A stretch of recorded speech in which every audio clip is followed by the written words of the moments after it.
Tātad projekta ietvaros, MPRS projekta ietvaros mēs izstrādājām PFAS izvērtēšanas rīku. Un tātad atgādinot nedaudz par tiem FASiem, kaut kādi tur specifekti interesanti. Tātad pēc būtības lietotāju produktos, vai mēs kā cilvēki parastie, kuri mājās arī visu kaut ko lieto, visu kaut ko dara, tātad mūsu ikdienā tie FASi ir, piemēram, mājas tekstilā, un kā jau šodien tika runāts, galu galā tie nonāk iespējams kā veļas mazgātavās, piemēram, tepici, ir īpaši ziemā, visur pie ieejām mums ir tādi lieli tepici, kuri, lai noslaucītu tādu kājas, ir parādīts, ka tajos ir diezgan daudz FASi, jo tās virsmas apstrādā. Tālāk mums ir ūdens necaurlaidīgs dažādas apģērbs, virsmas apstrādes līdzekļi, kas atgrūž ūdeni.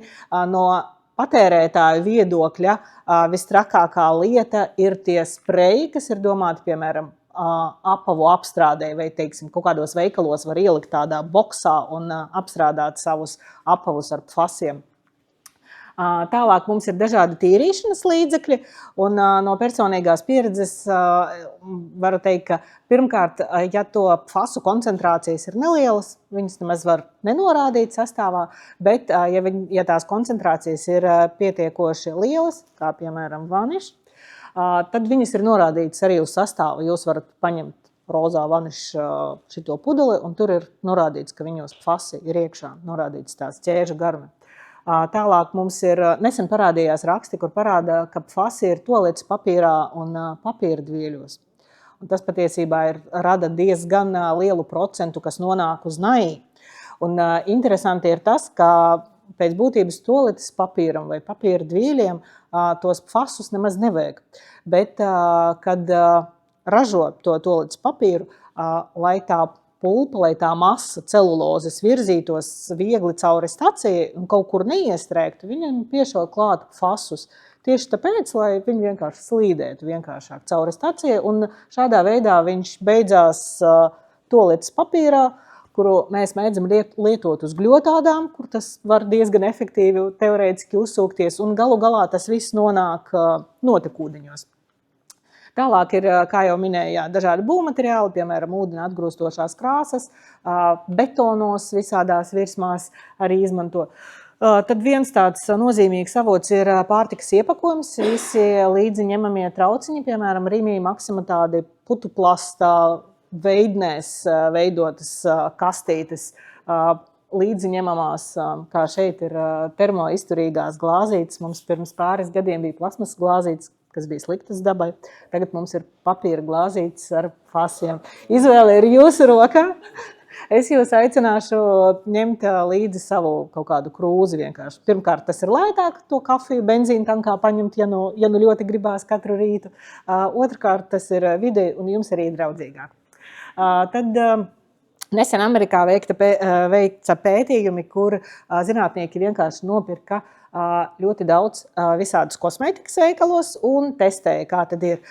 Tur bija gan dekoratīvā kosmētika, gan kopjošā. Un konstatēja, ka dekoratīvajā kosmētikā ūdens noturīgajā bija 86% gadījumos tie FASi bija. Un ja mēs runājam par kaut kādu vispopulārāko ūdens izturīgo produktu, tā ir skropstu tuša, kuru mēs arī lietojam uz gļotādām. Kā varbūt dāmas ikdienā ir vērts lietot nevis ūdens noturīgi, bet parasto skropstu tušu. Un tad vēl viens tāds avots ir pārtikas pagatavošanas trauki, visiem zināmas teflona pannas un dažādi palīgi materiāli, piemēram, cepampapīrs arī ir pārklāts ar FASiem. Un, ja mēs runājam par kaut kādiem pārtikas iepakojumiem, tad šeit auditorijā vairs nav tādi patsmitnieki, jūs varbūt tās atceraties, ka agrāk, ja nopirki gotiņu, tad viņu vajadzēja ar zobiem graust nos no papīrīšiem. Tagad vairs nevajag. Es domāju, ka jūs ziniet kāpēc to nevajag darīt. Bet, jā, kā jau minēju iepriekš, ir parādīts, ka ja mēs ikdienā lietojam tās vielas vienkārši kā patērētāji no visām šīm, tad teorētiski tam piesārņojuma līmenim cilvēka asinīs nevajadzētu būt kaut kādam kosmiskam. Ar šo visu var, principā, dzīvot. Bet Tātad mēs sapratām, no kurienes nāk tie piesārņojumi, kas vēlāk tur aiziet uz naivi. Bet vispār, ja mēs runājam par ūdensvidēm, kā mēs varam zināt, kur ir tie riski, no kurienes viņi rodas? Visvienkāršākais veids būtu paņemt paraugus, vai ne? Jautājums, kur? Piemēram, šeit ir Rīgas karte, kurā vietā mēs ņemsim kaut kur, nezinu, vai var redzēt to pointeri, es pati neredzu.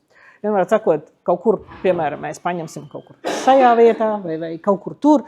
Katrs paraugs, kā jau tika minēts, maksā diezgan lielu naudu, vienkārši uz aklo šaustīties ir ļoti dārgi. Iespējams, kaut ko izcers, iespējams, kaut ko neizcers. Arī, ja izcers, jautājums, vai tas bija kaut kāds nejauši, tas bija kaut kāds punktveida piesārņojums, vienā brīdī tikai nonāca, vai viņš tur visu laiku ir, vienmēr sakot, jautājumi vairāk nekā atbildes.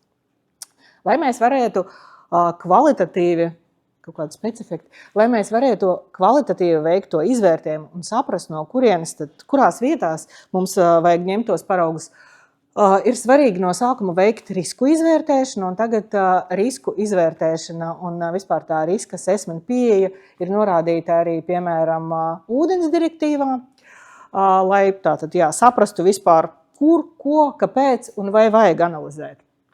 Tālāk, kad mēs veicam risku izvērtēšanu, mēs varam identificēt, kurās tādu vietās mēs potenciāli varētu teorētiski ņemt tos paraugus, un tālāk mēs jau veicam kaut kādu paraugu ņemšanu un strādājam ar rezultātiem. Es jums pastāstīju par PFAS avotiem, tātad cilvēku lietotos produktos. Šeit ir izveidots tāds smuks slaids, kādi ir PFAS avoti vidē. Un PFAS avoti vidē vislielāko piesārņojumu no tādiem difūziem rada tieši ugunsdzēsība, tieši ugunsdzēsības putas, jo pēc būtības ugunsdzēsības putas ir tāds PFAS koncentrāts. Un tātad, ja tiek veiktas kaut kādas ugunsdzēsēju aktivitātes kaut kur, man jāatrunājas, ka, protams, ja ugunsdzēsēji lieto parasto ūdeni, tad parasts ūdens ir parasts ūdens. Bet, ja lieto tieši tās putas, un putas mēs lietojam, lai dzēstu šķidros ugunsgrēkus, piemēram, degvielas ugunsgrēkus vai elektrības kaut kādus ugunsgrēkus, kur jūs negribat, lai tas ūdens nonāktu klāt tai elektrībai. Tādā gadījumā lieto visādus citus līdzekļus. Līdz ar to, ja mēs runājam par ugunsdzēsēju putām, tad arī nav tā, ka ugunsdzēsēji tā baigi brīvprātīgi grib kaut ko darīt un ar savām aktivitātēm piesārņot apkārtējās vides. Primāri viņi grib palīdzēt cilvēkiem un tā kā nodzēst tās liesmas. Bet, rezultātā tātad viens no lielajiem avotiem ir tās ugunsdzēsēju putas, un līdz ar to ir saistītas tādas lielas riska vietas būtu tātad ugunsdzēsēju treniņu poligoni, tad arī militārie poligoni, jo tur arī notiek tās apmācības ar putām, un lidostas, jo lidostās arī vienmēr lieto, viņiem ir jābūt savam ugunsdzēsības departamentam, kur arī cilvēki trenējas ar putām. Tālāk, ja mēs runājam par vidi, tad mums, protams, ir NAI, kā jau šodien runāju. NAI, no vienas puses ir tāds PFAS emitētais, no otras puses, kāpēc? Tāpēc, ka NAI baigi dotajā brīdī nav izvēles.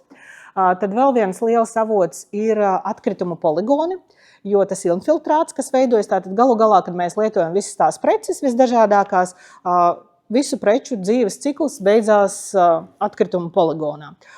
Tie atkritumu poligoni pārsvarā ir vaļēji, tur nonāk tātad saules, vēja ietekmē, lietus ietekmē, veidojas, jūs droši vien esat dzirdējuši tādu terminu kā infiltrāts. Tātad tur veidojas tāda suliņa, tāda susla, kura satur ļoti lielos daudzumos visu kaut ko, dažādus tur smagos metālus, arī tai skaitā fasus un visu kaut ko. Un tāpēc ir arī parādīts, ka atkrituma poligona infiltrāts ir diezgan nozīmīgs avots ar fasiem un citām vielām vidē.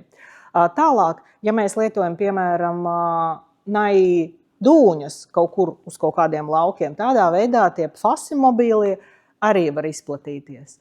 Tāpat no tiem pašiem atkrituma poligoniem un NAI ceļojot ar gaisu, arī apkārtējā vidē var nonākt visdažādākie piesārņojumi. Un, ja, piemēram, mēs lietojam dūņas arī kaut kādas infrastruktūras objektu, teiksim, zemes ielabošanai dārzos vai parkos, tad mēs varam to pašu mikroplasmasu vai PFASus kaut kur apkārtējā vidē arī izplatīt. Problēma ir arī tāda, ka galu galā tas viss gan difūzija, gan lokāli piesārņojumi, viņš parasti beidzās vai nu augsnē, vai nu ūdensvidēs. Un ja mums ir piesārņoti gruntsūdeņi, tad nozīmē, ka tas novedīs pie dzeramā ūdens piesārņojuma. Tātad mūsu risinājums bija MPRS projekta. Mēs izstrādājām tādu, kā lai pasaka latviski, framework metodi, laikam, kā izvērtēt PFAS saistītos riskus. Tur bija tāda padziļināta sistēma, kur bija nedaudz sarežģītāka, kur mēs mēģinājām atrast tos tieši avotus, kad no kurienes tie PFASi var nonākt kanalizācijas tīklā. Un to mēs testējām 5 pašvaldībās. Jā, gribu pateikt paldies pašvaldībām, kas piedalījās testēšanai. Jelgava, Jūrmala, Rīga no Latvijas tās bija. Un vēl 2 lietuviešu pašvaldībās.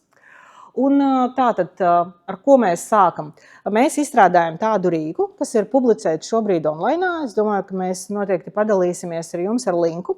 Kas ir forši, ka tas rīks ir latviešu valodā, tātad ļoti vienkārši izlasīt. Tur ir mums ievads, pa soļiem aprakstīts par esošu likumdošanu, un viņš ir tāds intuitīvi vadīts, lai varētu vienkārši diezgan aizpildīt un lai varētu pašvaldības saprast savus potenciālos PFAS riskus.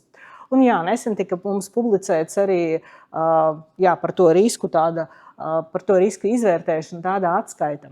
Tātad par to rīku. Kas tajā ir iekšā?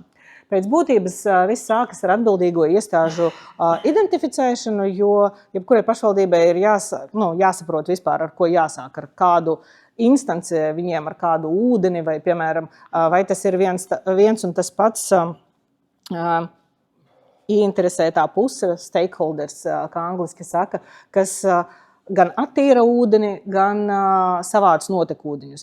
Teiksim, pie mums pārsvarā tie ir vieni un tie paši uzņēmumi. Somiem, Zviedriem ir ļoti raksturīgi, ka viņiem tie ir dažādi uzņēmumi. Vieni piegādā ūdeni, otri nodarbojas un savāc notekūdeņus no vairākām pašvaldībām.